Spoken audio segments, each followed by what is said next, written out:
નમસ્કાર, હું છું હિના અને આપ જોઈ રહ્યા છો ઇન્ડિયા ન્યૂઝ ગુજરાતનું ખાસ બુલેટિન આપણું સુરત. સમાચારની શરૂઆત કરતા પહેલા એક નજર કરીશું આજની હેડલાઇન્સ પર. ઉત્તરાયણને આડે કલાકો સુરતના બજારોમાં ઉમટી ભીડ. ડબગરવાડમાં પતંગ માજાની ખરીદીનો ધમધમાટ. ભાવ વધારા છતાં પતંગ રસિકોમાં ઉત્સાહ બંધ.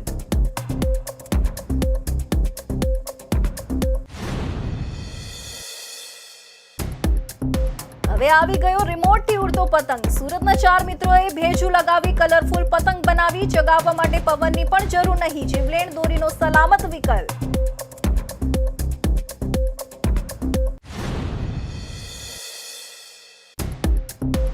ઉત્તરાયણે અબોલ પક્ષીઓ માટે શરૂ કરાયું કરુણા અભિયાન. પતંગની દોરાથી ઘાયલ પક્ષીઓની તાત્કાલિક સારવાર. સામાજિક સંસ્થાઓ દ્વારા હેલ્પલાઇન અને રેસ્ક્યુ ટીમો સક્રિય.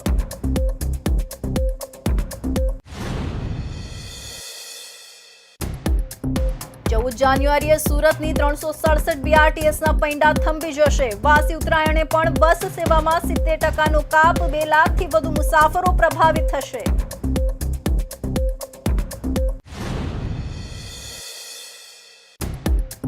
અને ઉધનામાં દૂષિત પાણીની અનેક રજૂઆત છતાં પાલિકા કુંભકર્ણની નિંદ્રા.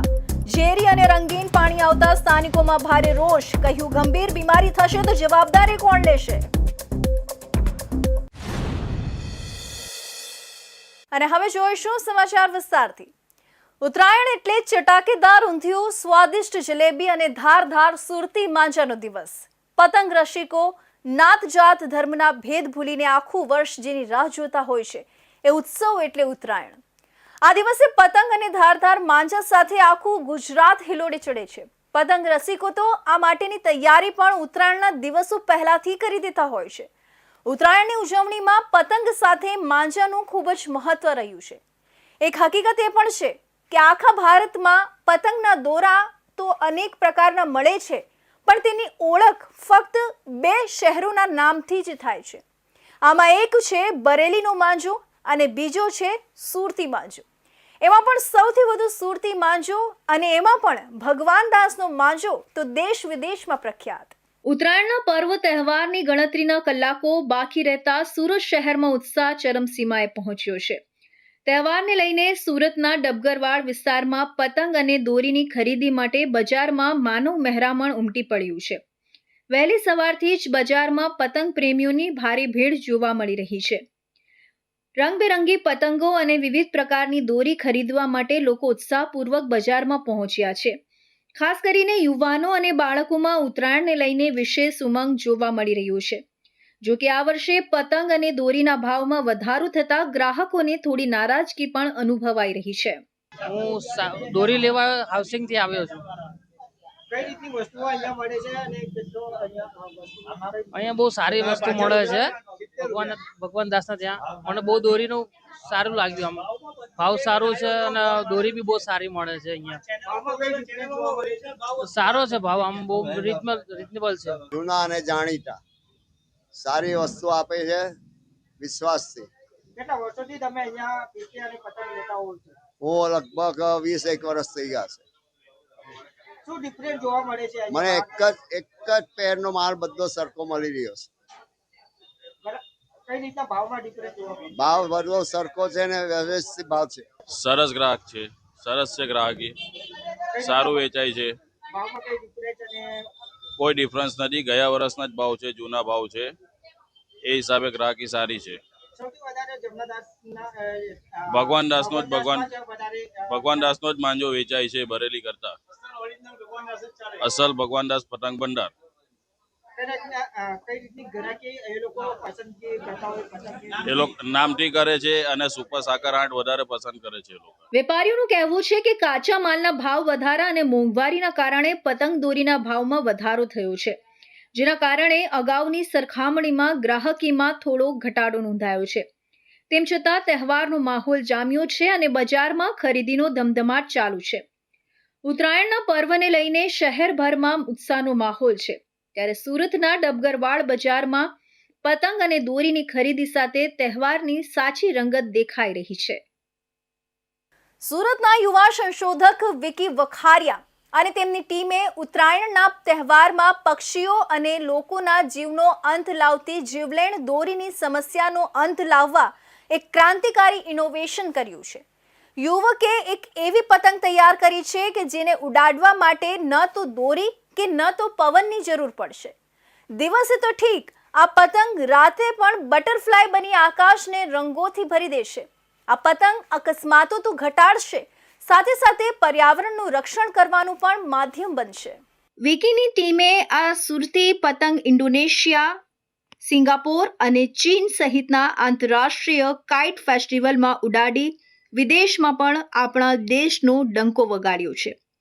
ચીનમાં તો તેણે સિલ્વર પ્રાઇઝ જીત્યો હતો અને ઇન્ડોનેશિયામાં વડાપ્રધાન નરેન્દ્ર મોદી સાથે પતંગ ઉડાડીને ટેકનોલોજી વિશે ચર્ચા કરવાની તક મેળવી હતી. આ સફળતા પાછળ ટીમની અથાક મહેનત રહેલી છે. વિકી વખારિયા અને ભાવેશ ગોસાઈ, પ્રથમ માવાપુરી અને પાર્થ લેકડિયા, આ 4 મિત્રોની ટીમે રાત દિવસ એક કરીને રિસર્ચ કર્યું હતું. શરૂઆતમાં પતંગને બેલેન્સ કરવામાં ઘણી મુશ્કેલીઓ પડી હતી, પરંતુ હાર માન્યા વગર સતત પ્રયત્નોના અંતે આજે તેઓ સફળતાપૂર્વક આ પતંગને આકાશમાં લહેરાવી રહ્યા છે. આ પતંગ સામાન્ય પતંગો કરતાં સાવ અલગ છે. તેની સૌથી મોટી વિશેષતા એ છે કે તેને ઉડવા માટે પવનની જરૂર પડતી નથી. પવન હોય કે ન હોય, આ પતંગ આકાશમાં સ્થિર રહી શકે છે અને મનગમતી દિશામાં ઉડી શકે છે. આ પતંગને અત્યાધુનિક રિમોટ દ્વારા નિયંત્રિત કરવામાં આવે છે. દોરીવાળા પતંગમાં મર્યાદિત હિલચાલ શક્ય છે, જ્યારે આ પતંગ દ્વારા આકાશમાં લૂપ, રોલ અને ડાઇવ જેવા જટિલ સ્ટન્ટ્સ ખૂબ જ સરળતાથી કરી શકાય છે. પતંગમાં ખાસ પ્રકારની લાઇટિંગ લગાવવામાં આવી છે, જે રાત્રિના સમયે આકાશમાં અદ્ભુત નજારો પેદા કરે છે. અમે લોકોએ લાઇટ વાળા પતંગ તો બનાવ્યા છે, એમાં લાઇટિંગ પણ છે અને સાથે સાથે બીજી ખૂબી એ છે કે આ પતંગ એવો છે કે હવા હોય કે નહીં હોય પણ આ આકાશમાં ઉડે અને આ પતંગ રિમોટ કંટ્રોલથી ઉડવા વાળો પતંગ છે. આ પતંગ એકાદ વાર આવી રીતના બેઠા હતા અને જોતા ન્યૂઝમાં સાંભળતા હતા કે કોઈના ગળા કપાય છે, કોઈ પક્ષીઓ દૂરથી લપતાઈ જાય છે અને આ બધું ઘણાની ઈજા થાય છે ને એ જોઈને બહુ દુઃખ થતું હતું કે ભાઈ ચલ એવું કંઈક બનાવીએ કે જેનાથી આપણે રિમોટથી આ પતંગને ઉડાવી શકીએ. અને પછી આ રીતે અમને ખ્યાલ આવ્યો. આ બનાવવામાં મહેનત અમને શરૂઆતમાં બહુ લાગી, કારણ કે બહુ R&D કરી. કારણ કે પહેલી વાત તો આવો મગજમાં વિચાર આવે કે રિમોટથી પતંગ ઉડાવો એટલે જ બહુ અઘરું છે, અને પછી એને વિચારને જ્યારે તમારે હકીકતમાં ગોઠવવું હોય ને ત્યારે બહુ અઘરું પડે છે. ત્યારે અમને બહુ મહેનત લાગી છે અને મહેનત કરતા કરતા આજે અમને સક્સેસ મળી ગઈ. આ ગુજરાતી યુવાનોની પ્રતિભા માત્ર ભારત પૂરતી સીમિત નથી રહી. તેમણે ઇન્ડોનેશિયા, સિંગાપોર અને ચીન જેવા દેશોમાં જઈને પોતાની કળાનું પ્રદર્શન કર્યું છે. ચીનમાં આયોજિત આંતરરાષ્ટ્રીય પતંગ મહોત્સવમાં તેમને બીજી વખત સિલ્વર પ્રાઇઝ એનાયત કરવામાં આવ્યું છે.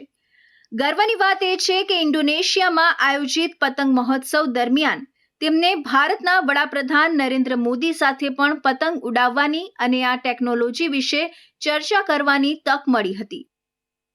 ઉત્તરાયણના પર્વને હવે માત્ર કલાકો જ બાકી છે. રાજ્યભરમાં પતંગોત્સવની તૈયારીઓ વચ્ચે અબોલ પક્ષીઓના જીવ બચાવવા રાજ્ય સરકાર દ્વારા ખાસ કરુણા અભિયાનની શરૂઆત કરવામાં આવી છે. ઉત્તરાયણના દિવસોમાં કાતિલ દોરાથી ઘાયલ થતા પક્ષીઓ અને પશુઓને સમયસર સારવાર મળી રહે તે માટે સુરત વન વિભાગના સહયોગથી શહેરમાં વિવિધ સામાજિક સંસ્થાઓ દ્વારા રેસ્ક્યુ અને સારવારની વ્યાપક વ્યવસ્થા ઊભી કરવામાં આવી છે. 20 જાન્યુઆરી સુધી ચાલનાર આ અભિયાનનો મુખ્ય હેતુ અબોલ જીવોના પ્રાણ બચાવવાનો છે. ઉત્તરાયણના પર્વ દરમિયાન શહેરના આકાશમાં મોટી સંખ્યામાં પતંગો ઉડાવવામાં આવે છે, પરંતુ આ ઉજવણી ઘણી વખત અબોલ પક્ષીઓ માટે જીવલેણ સાબિત થાય છે. પતંગની કાતિલ દોરાથી ઘાયલ થતા પક્ષીઓની તાત્કાલિક સારવાર અને બચાવ કાર્ય માટે રાજ્ય સરકાર દ્વારા સમગ્ર ગુજરાતમાં કરુણા અભિયાન શરૂ કરવામાં આવ્યું છે. સુરત શહેરમાં વન વિભાગના સહયોગથી અનેક સામાજિક સંસ્થાઓ આગળ આવી છે. આ સંસ્થાઓ દ્વારા ખાસ હેલ્પલાઇન નંબર શરૂ કરવામાં આવ્યા છે. અલગ અલગ વિસ્તારોમાં પક્ષીઓ માટે ઓપરેશન થિયેટર અને સારવાર કેન્દ્રો શરૂ કરવામાં આવ્યા છે, જ્યાં નિષ્ણાંત ડોક્ટરોની ટીમ દ્વારા ઘાયલ પક્ષીઓની સારવાર કરવામાં આવી રહી છે. આ ઉપરાંત આકાશમાં દોરામાં ફસાયેલા પક્ષીઓનું રેસ્ક્યુ કરવા માટે પણ અલગ અલગ ટીમો તૈનાત કરવામાં આવી છે. શહેરમાં ક્યાંય પણ ઘાયલ પશુ કે પક્ષી મળે તો તેને તાત્કાલિક સારવાર મળી રહે તે માટે તમામ વ્યવસ્થા સુસજ્જ રાખવામાં આવી છે. વન વિભાગ અને સામાજિક સંસ્થાઓ દ્વારા જાહેર જનતાને અપીલ કરવામાં આવી છે કે ચાઇનીઝ માંજાનો ઉપયોગ ન કરવામાં આવે, સૂર્યોદય અને સૂર્યાસ્તના સમયે પતંગ ન ચગાવાય તથા કોઈ પણ ઘાયલ પક્ષી જોવા મળે તો તરત હેલ્પલાઇન નંબર પર જાણ કરવામાં આવે. સાથે જ ગીવ ઇટ અપ ફોર લાઈફના સંદેશ સાથે અબોલ પક્ષીઓ પ્રત્યે કરુણા દાખવવાની અપીલ કરવામાં આવી છે.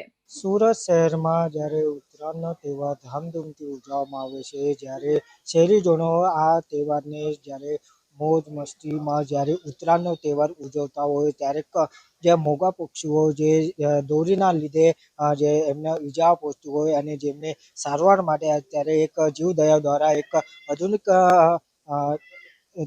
હોસ્પિટલ બનાવવામાં આવ્યું છે, જ્યારે આ હોસ્પિટલમાં જે ડૉક્ટરો તૈનાત કરવામાં આવ્યા છે અને એક ઓક્સિજન મશીન બી આધુનિક મશીન બી તૈયાર કરવામાં આવ્યું છે. જ્યારે ડૉક્ટરો જ્યારે તૈનાત કરવામાં આવ્યો છે, મોટી સંખ્યામાં ડૉક્ટરો બી અહીંયા ઉપસ્થિત છે. જ્યારે પક્ષીઓને લાવવામાં આવે છે, જ્યારે પક્ષીઓને ઈજા પહોંચતી હોય છે, ગંભીર ઈજા પહોંચતી હોય છે, એમને સારવાર આપવામાં આવે છે. ત્યારે આપણે જે જીવદયાના જે પ્રમુખ છે આપણા સાથે ઉપસ્થિત છે. સાહેબ, પહેલા તો આપણું નામ અને ડેઝિગ્નેશન આપણે કહીએ. પ્રણામ. કરુણા ચંદ્ર શોક સોમ સંસ્થા ધર્મેન્દ્ર પી સંઘવી. ધર્મેન્દ્રભાઈ, જ્યારે અત્યારે ઉત્તરાયણનો પર્વ તહેવાર આવી રહ્યું છે, કઈ રીતના પક્ષીઓ આવતા હોય, કઈ રીતની એમની સારવાર આપવામાં આવે છે? એક 2 મિનિટ 2 શબ્દ લઈશ. એક તો સૌ પ્રથમ ઉત્તરાયણ તહેવાર એકચ્યુઅલી બહુ સારો વ્યવહાર છે. તહેવાર હંમેશા ઉજવવા જ જોઈએ, એ આપણી સંસ્કૃતિ છે.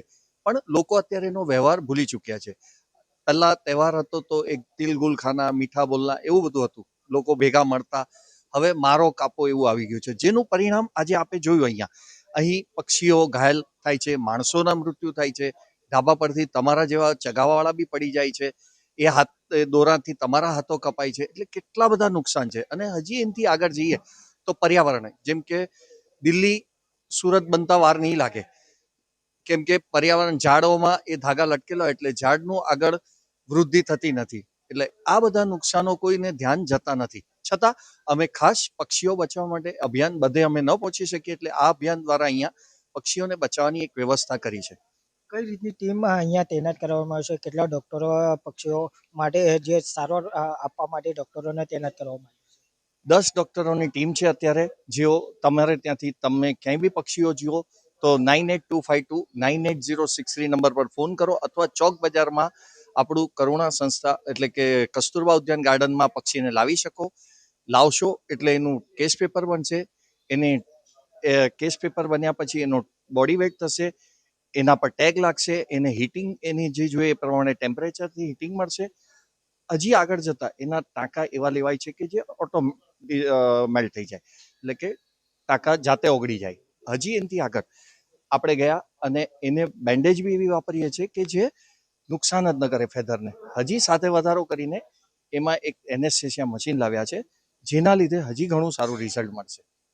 જે રીતે આધુનિક મશીન બી મૂકવામાં આવ્યું છે, આ મશીનથી પક્ષીઓને કેટલી ફાયદાકારક થશે? પક્ષીઓ એનાથી કઈ રીતની સેવા? ઘણી જરૂરી વસ્તુ છે. જેમ આપણે હોસ્પિટલમાં જઈએ, ડૉક્ટર પાસે જઈએ, પણ જ્યારે આપણને વધારે તકલીફ હોય તો હોસ્પિટલ જવું પડે છે. એવી જ રીતે પક્ષીઓ માટે બી એનેસ્થેસિયા, લોકલ એનેસ્થેસિયા ક્યારેક નુકસાનકારક થઈ શકે, એનું વિચારીને અમે આ એનેસ્થેસિયા મશીન લાવે છે. ગેસ એનેસ્થેસિયા મશીન કહેવાય, જેનાથી એને નુકસાન ઓછું થાય. અને આવી જ રીતે એટલે અમારી સાથે શાંતિનાથ ચેરિટેબલ ટ્રસ્ટમાંથી કિશોરભાઈ, આવા ઘણા જ બધા સાથે જોડાયા છે. જે રીતે આ સંસ્થા દ્વારા જે આધુનિક મશીન લાવવામાં આવ્યું છે, જે પક્ષીઓને સારવાર બી આપી શકે અને જે ઓક્સિજન એમને મળી શકે, એના ધ્યાન ના રાખી શકે, એ માટે બી આ મશીનનો ઉપયોગ કરવામાં આવશે. રવિ વેંડે, ઇન્ડિયા ન્યૂઝ, સુરત. તો હવે સમય છે એક વિરામનો.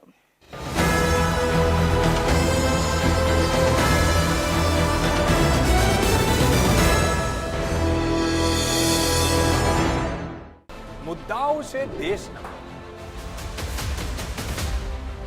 પેનલ પર થશે ચર્ચા, વાતમાં થશે સ્પષ્ટ સંવાદ. અમે લાવીએ છીએ તમારા પ્રશ્નોને મંચ પર.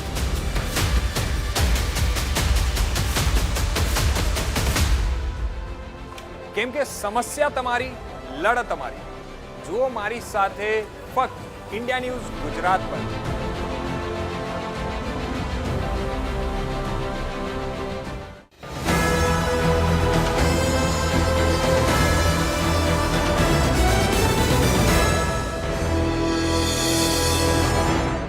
વિરામ બાદ ફરી આપ સૌનું સ્વાગત છે.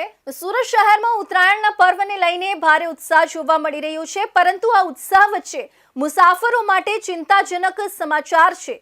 સુરત મહાનગરપાલિકાએ સુરક્ષાના કારણોસર 14 જાન્યુઆરીએ શહેરની તમામ 367 બીઆરટીએસ બસોના પૈંડા થંભાવી દેવાનો નિર્ણય લીધો છે. દર વર્ષની જેમ આ વર્ષે પણ પતંગની દોરીથી થતા અકસ્માતો અને જાનહાનિ નિવારવા માટે તંત્રએ આકરા પગલાં લીધા છે.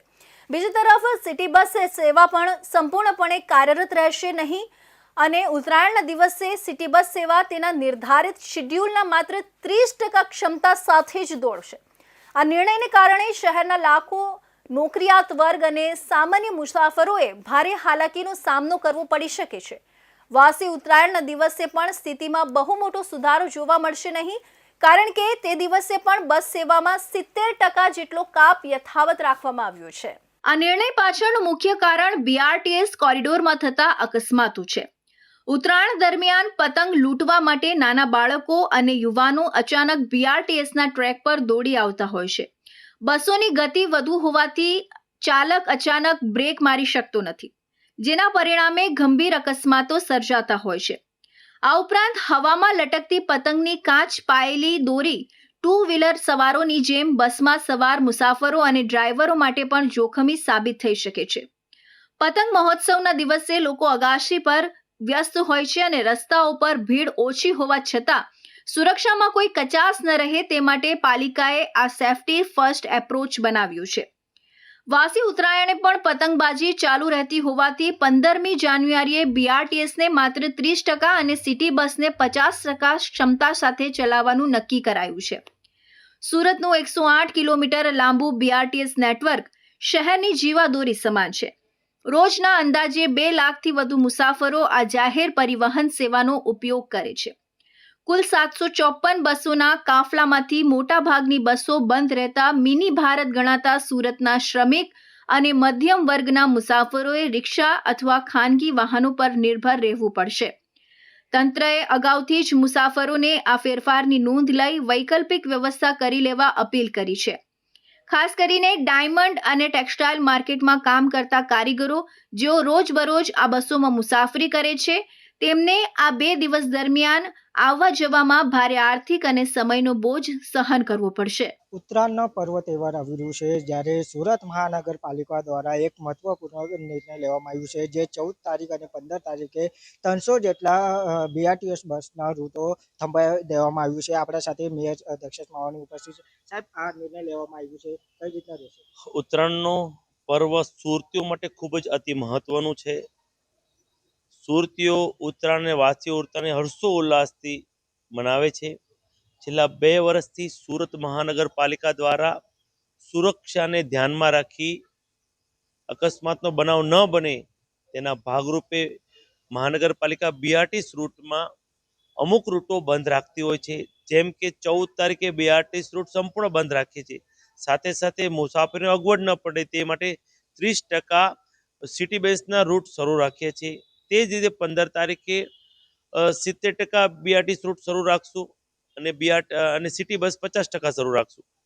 સાથે સાથે આપણી ચેનલના માધ્યમથી હું તમામ સુરતીઓને એક નમ્ર અપીલ પણ કરું છું કે આ ઉત્તરાયણના તહેવારમાં અકસ્માતનો ભાગ ન બને તે માટે આપણે 2 વ્હીલ રહીને જ્યારે પણ ઘરની બહાર નીકળો ત્યારે સેફટી ગાર્ડ સાથે નીકળો. નાના બાળકોને આગળ નહીં બેસાડીએ. સાથે સાથે ઓવરબ્રિજનો ઉપયોગ નહીં કરીએ તેવી એક નમ્ર અપીલ કરું છું. સાહેબ, જે રીતે રૂટ બંધ રાખવામાં આવ્યા છે, કયા કયા વિસ્તાર છે આ રૂટ પર સંપૂર્ણ બંધ છે? એ વિવિધ રૂટ પર અલગ અલગ નોટિફિકેશન બારીને બંધ રાખવામાં આવીએ છીએ. જે જગ્યાએ લોકો વધારે બીઆરટીએસ રૂટમાં પતંગ ચગાવે છે તેવા રૂટને ટાર્ગેટ કરીને બંધ રાખવામાં આવે છે. જે ઉત્તરાયણ પર્વ છે લોકો બાઇક સવાર જે બ્રિજ પર ચડતા હોય આ લોકોને કઈ રીતની સૂચના કઈ રીતની અપીલ કરો? હું તો 14 અને 15 તારીખે તમામ સુરતીઓનો ટુ વ્હીલથી ઓવરબ્રિજનો ઉપયોગ નહીં કરે તેવી નમ્ર અપીલ કરું છું. 14 તારીખે તો તમામ જગ્યાએ પોલીસ દ્વારા મોનિટરિંગ કરવામાં આવે છે ટુ વ્હીલનો ઉપયોગ નહીં કરવા, પણ અમુક લોકો ઝઘડો કરીને ઓવરબ્રિજ પર જતા હોય છે તેવા લોકોને હું નમ્ર અપીલ કરું છું. કારણ કે બીઆરટીસી રોડ પર જ્યારે પતંગ ચગે દોરી સામેથી આવી જતી હોય છે ઘણીવાર ત્યારે ખ્યાલ નથી રહેતો. તે માટે આપણે પણ આપણી જિંદગી બચાવીએ અને ઓવરબ્રિજનો ઉપયોગ નહીં કરીએ તેવી અપીલ કરું છું. જે રીતે મેયર સુરતના મેયર દક્ષેશ માવાણીને જણાવ્યું હતું કે જે ઓવરબ્રિજ છે એનો ઉપયોગ ન કરવો જોઈએ જેથી અકસ્માત ન બને. ઇન્ડિયા ન્યૂઝ રવિ વેંડે, ઇન્ડિયા ન્યૂઝ સુરત. સ્વચ્છ શહેર તરીકે દેશભરમાં નામના છે તે સુરત મહાનગરપાલિકાના વહીવટના ધાંધિયા ફરી એકવાર સામે આવ્યા છે. સુરતના ઉધના વિસ્તારમાં આવેલા અમૃતનગર ખાતે છેલ્લા કેટલાક સમયથી પીવાના પાણીમાં ગટરનું અને કેમિકલ યુક્ત દૂષિત પાણી આવતા સ્થાનિકોમાં ભારે આક્રોશ જોવા મળી રહ્યું છે. ચોંકાવનારી બાબત એ છે કે વારંવારની રજૂઆતો છતાં પાલિકા તંત્ર કુંભકર્ણની નિંદ્રામાં હોય તેમ લાગી રહ્યું છે. સ્થાનિક રહેવાસીઓના જણાવ્યા અનુસાર દરરોજ સવારે જ્યારે પાલિકા દ્વારા પાણીનો પુરવઠો છોડવામાં આવે છે ત્યારે નળમાંથી શુદ્ધ પાણીને બદલે અત્યંત દુર્ગંધ મારતું અને રંગીન પાણી નીકળે છે. અમૃતનગરના રહેવાસીનું કહેવું છે કે આ પાણી પીવું તો દૂર, ઘરકામ કે નહાવા માટે પણ વાપરી શકાય તેમ નથી. દૂષિત પાણીના કારણે વિસ્તારમાં ઝાડા ઉલટી અને ચામડીના રોગો ફાટી નીકળવાની દહેશત સેવાઈ રહી છે. નાના બાળકો અને વૃદ્ધોના સ્વાસ્થ્ય સામે ગંભીર ખતરો ઊભો થયો છે. આ સમસ્યા પાછળનું મુખ્ય કારણ સ્થાનિકોએ આજુબાજુમાં ધમધમતા ગેરકાયદેસર તપેલા ડાઇંગ એકમોને ગણાવ્યું છે. આરોપ છે કે આ એકમો કોઈપણ જાતના ટ્રીટમેન્ટ પ્લાન્ટ વગર ડાયરેક્ટ ડ્રેનેજ લાઇનમાં કેમિકલ યુક્ત રંગીન પાણી છોડી રહ્યા છે. ડ્રેનેજ અને પીવાના પાણીની પાઇપલાઇનમાં ભંગાણ અથવા લીકેજ હોવાથી આ કેમિકલ યુક્ત પાણી પીવાના પાણીમાં ભળી રહ્યું છે. તંત્રની મિલીભગતથી આ એકમો બેરોકટોક પ્રદૂષણ ફેલાવી રહ્યા છે. સુરત મહાનગરપાલિકાની આ ઢીલી કામગીરીના પડઘા છેક ગાંધીનગર સુધી પડ્યા છે. હજુ થોડા સમય પહેલા જ ગુજરાતના મુખ્યમંત્રી દ્વારા સુરત પાલિકાને પાણી અને સફાઈના મુદ્દે કડક ટકોર કરવામાં આવી હતી. તેમ છતાં નીચલા સ્તરના અધિકારીઓ અને વહીવટી તંત્ર જાણે સુધરવાનું નામ નથી લેતા. લોકોમાં ચર્ચા છે કે જો મુખ્યમંત્રીની સૂચનાનું પણ પાલન ન થતું હોય તો સામાન્ય નાગરિકની ફરિયાદનું શું વિષાદ? અમારે ઉધના અમૃતનગરમાં 1.5-2 વર્ષથી ખૂબ જ ગંદુ પાણી આવે છે. કોઈ વાર લાલ ભૂરું, કોઈ વાર ગટર જેવી વાસ મારે છે પાણીમાંથી. એટલું ગંદુ પાણી અમારા નળોમાં આવે છે અને એ જ પાણી અમારા બાળકો પીએ છે. તો અમારા બાળકોના સ્વાસ્થ્ય સાથે કેટલી ચેડા થઈ રહી છે તે અધિકારીઓને ઘણીવાર અમે જાણ કરેલી છે એસએમસીમાં, પણ કોઈ જ અમારી દરખાસ્ત સુનતું નથી અને કોઈ જ પગલાં લેવાતા નથી આ વિશે. આ પાણી અમે હવે તો આપણે બધાએ જાણ્યું છે કે ઇન્દોરમાં કેવા કેસો બન્યા છે આ પાણીના લીધે. આજે એ ઝેરી પાણી અમે પી રહ્યા છે એવું જ, તો અમારી સાથે પણ આવા જ કેસો બનવા માંગે છે. આપણા ત્યાં સોસાયટીની અંદર અમે કમસે કમ આજથી 1.5 થી 2 વર્ષથી રજૂઆત કરીએ છીએ ને એમાં અમને એવું કહેવામાં આવેલું હતું કે તમારી નવી લાઈનો અમે લોકો પાઇપલાઇન નાખીશું તો તમારી આ બધી પ્રોબ્લેમ સોલ્વ થઈ જશે. અમને નોટિસ આપેલી. અમે નોટિસ બેઝ પર અમે તાત્કાલિક સોમનાથભાઈને એમને વાત કરીને અમે નવી લાઈનો નખાઈ દીધી. તો સોમનાથભાઈએ સહકાર આપીને નવી લાઈન નખાવડાવીને એના પછી અમે પાછા એ જ પરિસ્થિતિમાં આવી ગયા છે કે ગંદુ પાણી, ગટરયુક્ત પાણી, કેમિકલયુક્ત પાણી. સામે સિટી ઇન્ડસ્ટ્રીમાં આજે ટેક્સટાઇલની બધી તપેલા ડાઇંગ, એ અહીંયા બાજુમાં દર્શન મિલ, અહીંયા રામકૃષ્ણ, ઠાકોરનગર, એ બધામાં તપેલા ડાઇંગો બધા ચાલે છે. એ પાછા જે આપણે એરિયા નોટિસો આપીએ છીએ તો એ લોકો પાછા સીલ કરી દે છે અને પાછા ખબર નહીં શું 7-8 10 દિવસ 15 દિવસ મહિનાની અંદર પાછા એ તપેલા ડાઇંગોને બધા ચાલુ થઈ જાય છે ને પાછું અમારે ત્યાં ગંદુ પાણી આવવાનું ચાલુ થઈ જાય છે. ને અમે કમ્પ્લેન નાખીએ છીએ તો સવારમાં એમ કે થોડીક વાર તમે અડધો કલાક એ પાણી જવા દો બોલે. આ કેવી વાત થઈ? અડધો કલાક પાણી જવા દો એટલે સારું પાણી આવવા લાગશે બોલે. તો આ તમારી કઈ સાતગાંઠ છે એના લીધે આ બધી ચાલી રહ્યું છે. અમૃતનગરના સ્થાનિકોએ ચીમકી ઉચ્ચારી છે કે જો વહેલી તકે આ સમસ્યાનું નિરાકરણ નહીં આવે અને ગેરકાયદેસર ડાઇંગ મિલો સામે કડક કાર્યવાહી નહીં થાય તો તેઓ ઉગ્ર આંદોલન કરશે. લોકોની મુખ્ય માંગણીઓ છે કે તાત્કાલિક અસરથી દૂષિત પાણીની સમસ્યા દૂર કરી શુદ્ધ પાણી આપવામાં આવે, ગેરકાયદેસર કેમિકલ છોડતા એકમોને સીલ કરવામાં આવે, બેદરકાર અધિકારીઓ સામે ખાતાકીય તપાસ કરવામાં આવે. હવે જોવાનું એ રહે છે કે સુરત મહાનગરપાલિકા આ ગંભીર મુદ્દે જાગશે કે પછી લોકોના આરોગ્ય સાથે ચેડા થતા જ રહેશે. સુરતના આંગણે આઈએસપીએલ એટલે કે ઇન્ડિયન સ્ટ્રીટ પ્રીમિયર લીગ નામની એક અનોખી ક્રિકેટ ટુર્નામેન્ટ ચાલી રહી છે. સમગ્ર દેશમાંથી જે સ્ટ્રીટ ક્રિકેટ કહેવાય એટલે કે શહેરી ક્રિકેટને પ્રમોટ કરવા માટે આ ટુર્નામેન્ટનું આયોજન કરવામાં આવ્યું છે. આ ટુર્નામેન્ટની ત્રીજી સિઝન સુરતમાં રમાઈ રહી છે. હાલમાં આ ટુર્નામેન્ટમાં કુલ 10 ટીમો છે. આ 10 ટીમના ઓનર તરીકે ફિલ્મ સ્ટાર અમિતાભ બચ્ચન, અક્ષય કુમાર, અજય દેવગણ, રિતિક રોશન જેવા ફિલ્મ સ્ટાર છે. સાથે સાથે જે ખેલાડીઓ છે તેઓને આંતરરાષ્ટ્રીય કક્ષાના ક્રિકેટની પ્લેટફોર્મ મળી રહે તે માટેનું આયોજન છે. સમગ્ર દેશમાં 44 લાખ એન્ટ્રીમાંથી ચુનિંદા ક્રિકેટરોને પસંદ કરવામાં આવ્યા છે. આ સમગ્ર ટુર્નામેન્ટ કેવી રીતે યોજાઈ રહી છે તે અંગે આઈએસપીએલના લીગ કમિશનર અને સીઈઓ સૂરજ સામંતે ઇન્ડિયા ન્યૂઝ સાથે વાત કરી હતી. સુરતમાં એક ક્રિકેટ કાર્નિવલ ચાલી રહ્યો છે. એવો ક્રિકેટ કાર્નિવલ ચાલી રહ્યો છે કે સુરતનું લાલભાઈ કોન્ટ્રાક્ટર સ્ટેડિયમ છે એ અત્યારે કોઈ ઇન્ટરનેશનલ મેચ રમાતી હોય તેવો સંપૂર્ણ માહોલ સમગ્ર ગ્રાઉન્ડ ઉપર અત્યારે તમે જોઈ રહ્યા છો.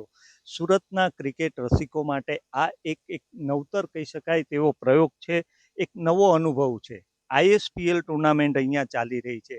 ત્રીજી સિઝન ચાલી રહી છે. મુંબઈમાં 2 સિઝન રમાયા બાદ પહેલી વખત મહારાષ્ટ્રની બહાર ગુજરાતમાં સુરતમાં આ સિઝન ચાલી રહી છે. આઈએસપીએલ લીગ શું છે, શું વાત છે, શા માટે શરૂ થઈ છે અને કેવો રિસ્પોન્સ મળી રહ્યો છે એ જાણવાનો આપણે પ્રયાસ કરીએ. सर क्या रिस्पॉन्स है और ये लीग कैसे चालू? रिस्पॉन्स तो बहुत बढ़िया है सर. हमने 2 साल मुंबई में लीग करी थाने में और आज ये तीसरा साल है सूरत में. पहले साल 18 लाख बच्चों ने रजिस्टर किया, अगले साल 28 लाख ने और इस साल 44 लाख बच्चों ने रजिस्टर किया. उसमें से 8 टीमें बनी, 18 लोग हैं, 18 बच्चे हैं हर टीम में. हमारा प्रयास यही है कि जो बच्चे गलियों में और अनप्रोफेशनल क्रिकेट खेलते हैं, जिसे लोग टेनिस बॉल क्रिकेट भी कहते हैं, उन्हें एक प्लेटफॉर्म देना और ऐसा मंच बनाना जिससे वो अपना गेम बता सकें, अपना टैलेंट बता सकें और आगे चल के बड़े टूर्नामेंट में उन्हें हिस्सा लेने का मार्ग मिले. सचिन तेंदुलकर, अमिताभ बच्चन, अजय देवगन, अक्षय कुमार, ऋतिक रोशन सब बड़े नाम है. उसका भी कहीं ना कहीं प्रभाव है ये टूर्नामेंट. सर ये सचिन सर तो गॉड ऑफ क्रिकेट ही हैं. उनका हमारे साथ स्टार्ट से हमने ये आइडियाज़ बनाई हैं सर के साथ और उनका भी ये कहना है कि बहुत सारा टैलेंट हिंदुस्तान के लोअर ग्राउंड में है जो आज तक उभर के नहीं आ पाता. ये प्रयास यही है कि इस प्लेटफॉर्म के थ्रू हम उन सबको एक मार्गदर्शन दें और आगे चल के लोग इसका फ़ायदा उठा सकें. आज आप देखेंगे एक लड़का जो हमारे सीज़न 2 में खेला था, इरफान उमर, आज रणजी के लिए सेलेक्ट हो गया आईएसपीएल के बाद. उसके पहले उसकी बहुत लाइफ स्ट्रगल रही थी. इसी तरीके से अभिषेक डलोर जी हैं जो हमारे यहाँ आईएसपीएल में खेलते हैं और यहाँ से उनको एक रिकग्निशन मिली और केकेआर के नेट बॉलिंग तक पहुँचे. तो मैं चाहता हूँ कि मैक्सिमम बच्चे यहाँ से आगे जाएं. सिलेक्शन का प्रोसेस बड़ा फेयर रहा है आज तक क्योंकि जतिन परांजपे सर जो बीसीसीआई के सेलेक्टर रह चुके हैं वो और प्रवीण आमरे जी सेलेक्टर हैं हमारे. तो ये प्रोसेस बड़ा क्लीन करके बनाया गया है. इस साल से हम एक नेशनल फ्रेमवर्क बना रहे हैं जिसमें टूर्नामेंट्स होंगे और परफॉर्मेंस के बेस के ऊपर ही बच्चे चुने जाएंगे. पहले 8-10 लाख एंट्री हुई थी, 28-24 लाख तक पहुंची है. जैसे आईपीएल एक 3 साल 4 साल के बाद ग्रो अप हुआ था, ऐसा ही आप सोच रहे हैं या हो? सर मैं कोई कंपेयर नहीं करूँगा आईपीएल के साथ, वो तो बहुत बड़े हैं सर. हमारा सोचना यही है कि हम ऐसा प्लेटफॉर्म बनाएं जिससे ज़्यादा से ज़्यादा लोग फ़ायदा उठा सकें. 6.5 करोड़ बच्चे खेलते हैं सर अनप्रोफेशनल क्रिकेट. अब हर तरीके के स्पोर्ट के अंदर एक प्रोफेशनल साइड रहता है और एक मैच्योर साइड रहता है.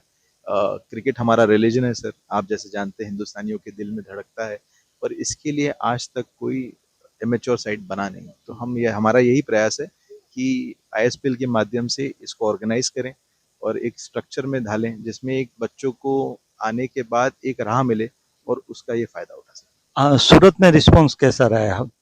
सर सूरत वासियों ने दिल खोल के रिस्पॉन्स दिया है सर और मैं कहूँगा कि पहले ओपनिंग दिन तो हम इतने प्रभावित हो गए कि हमें एक साइड का स्टैम्पीड की वजह से रास्ता बंद करना पड़ा. तो जगह बंद करनी पड़ गई सर और मैं चाहता हूँ कि ज़्यादा से ज़्यादा लोग आएँ. आज आप देखेंगे कि आज भी स्टेडियम ऑलमोस्ट फुल है तो ये बहुत बड़ी बात है हमारे लिए एक नई लोकेशन है, पर बहुत दिल खुल के सूरतवासियों ने हमारा स्वागत किया।